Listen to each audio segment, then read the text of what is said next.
should have stood apart, away from each other.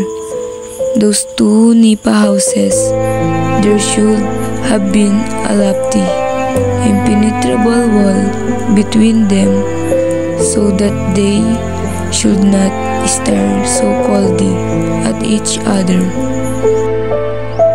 A yard of parched soil separated them, a yard of brittle crusted earth with only a stray weed or two to show there was life still in its bosom.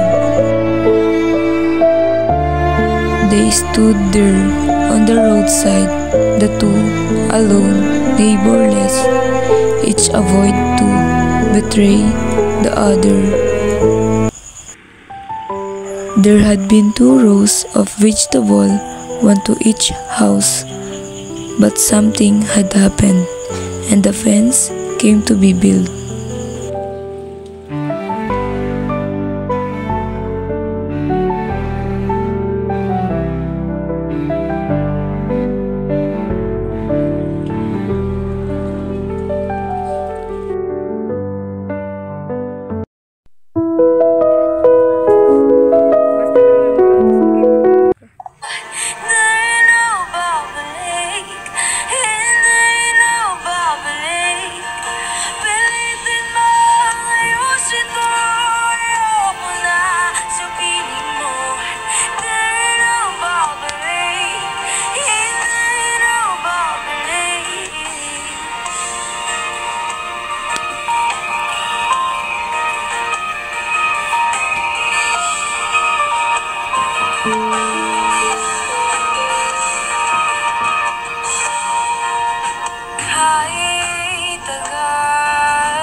Mahal, anong ginagawa mo?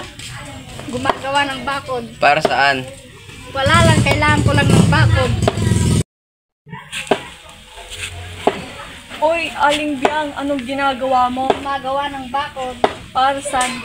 Wala lang, kailangan ko lang ng bakod. Unang pag-usatin kahit kailan, Aling Sebia. Not long after the completion of the fence, Aling Biang's husband disappeared and even came back. Aling Biang took the matter passively and made no effort to find him. She had become a hardened woman. Early morning, from behind the fence, Aling Biang heard cries from Aling Sebia.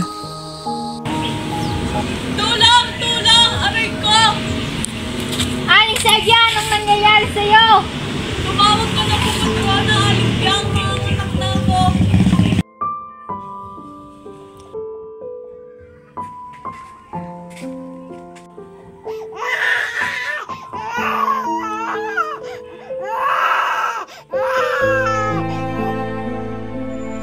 The child of Aling Biang grew up into a stickly boy with the hollow dark eyes and shaggy hair, and the child that was born to Aling Sebia grew into a girl with rugged features. Sometimes he would loiter along the narrow strips of the yard beside the fence and peep through the slits so he could see the glimpses of a girl.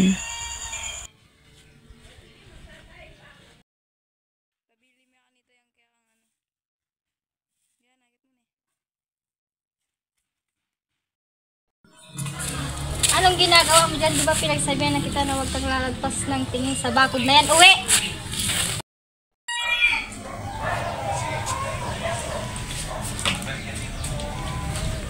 Anak, iking nilalamig ka ba? Doon po ako matutulog sa may pinto. Matutulog po ako ng mag-isa, malaki na po ako.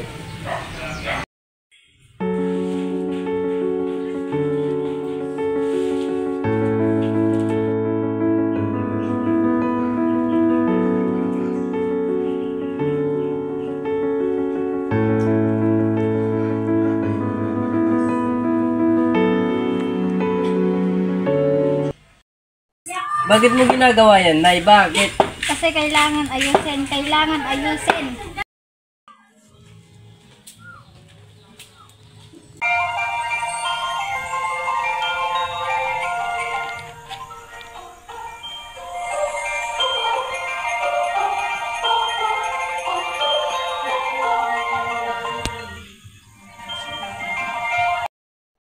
Anak, tayo manalangin. Iking, bumalik ka na lang sa pagtulog. Ako na lang ang magdarasal.